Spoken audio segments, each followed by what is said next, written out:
I think the right question to ask, as a matter of fact, is if not Dr. Molulu Olunloyo, then who?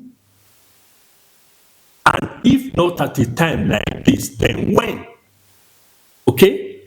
Here is a man who is an icon on himself, an icon on all phases of human endeavor: academia, social, historic, science, everything put together, and a great teacher.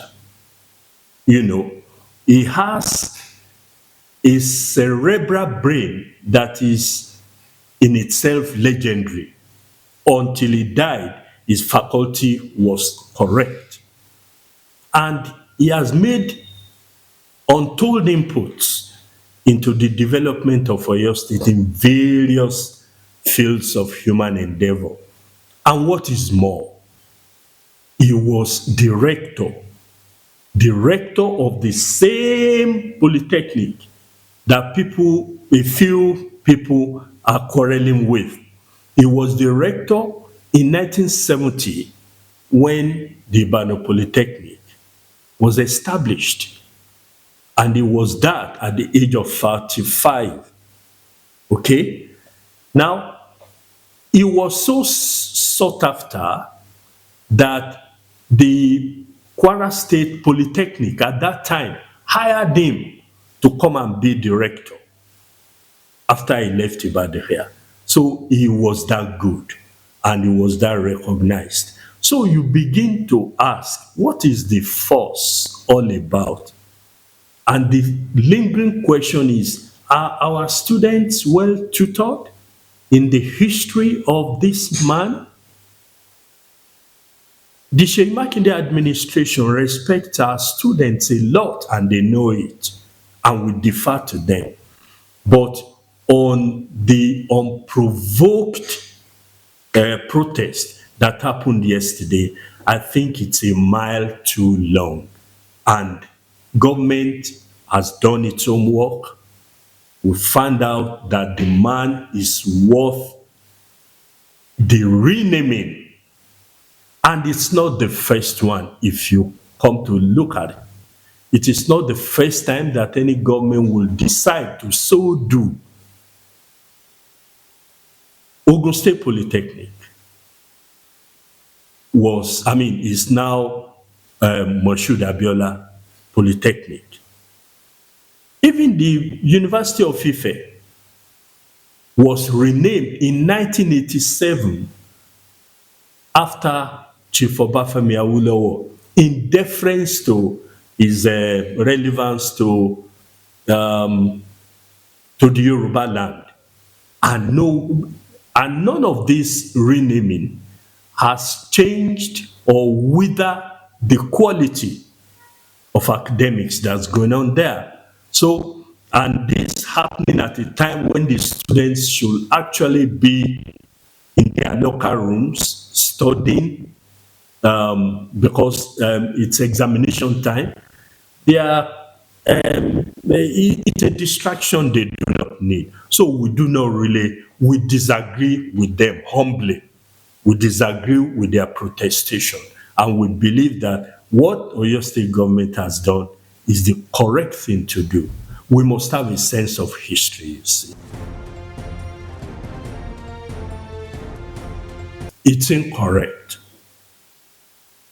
Anyone who attended the University of Ife before 1987 still carries the certificate of the University of Ife, and it is accepted all over the world. So, what are we talking about? To me, we should not waste breath over such a flippancy. It is possible, but what government has done is apolitical. It is not political at all. Once you assume the toga of governance, you win an election, politics will have to step aside. Governance takes over. So it is part of our governance responsibility to rename after an illustrious son. Government will still go ahead with this, sir. We plan to stick to our decision.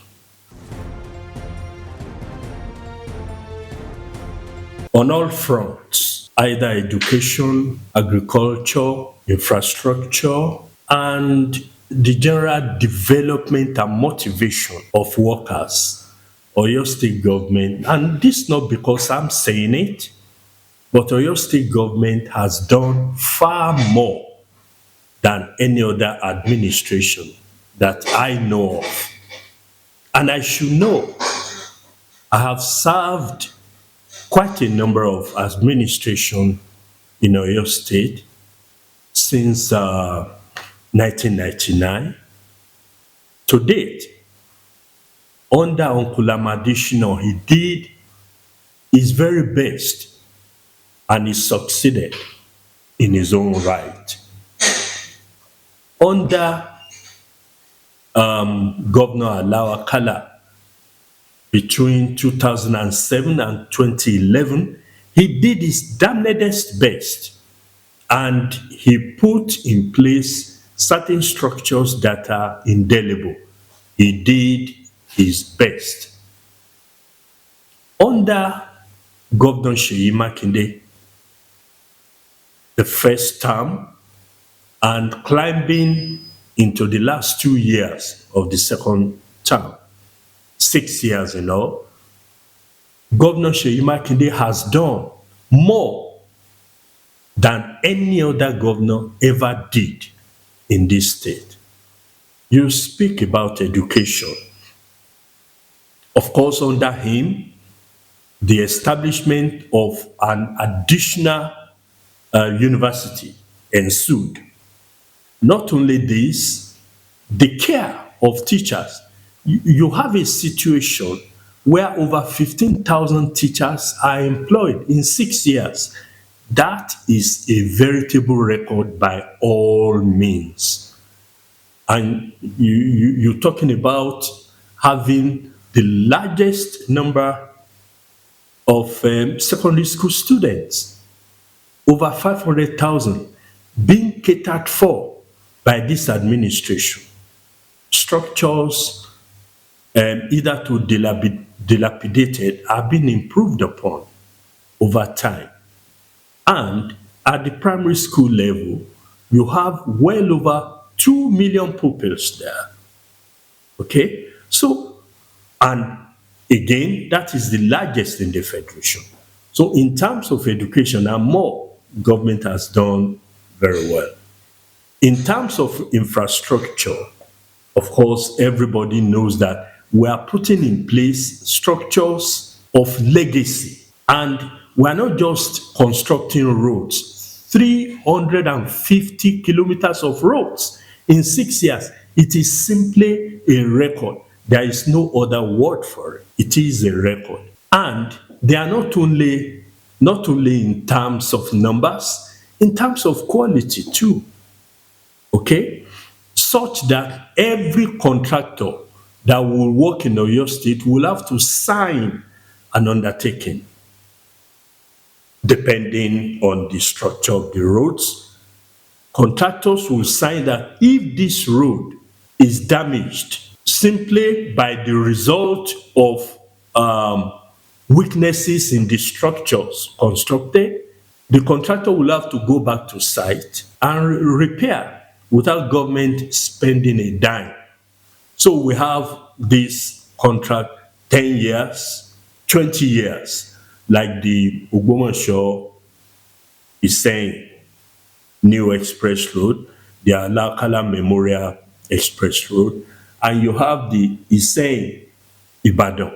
The same thing will happen when we conclude very soon the Ologunẹru Eruwa Express Road. So all these things are being taken care of. What do you want me to say? The Samuel Ladoke Airport or the Circular Road? It goes without saying that our roads are far better than they have ever been. And now the concentrations are on inner roads. Okay? And we are moving on in spite of the fact that it is rain time, it is the rainy season, Constructions are going on unabated over the years. So if you ask me, we are doing very, very well.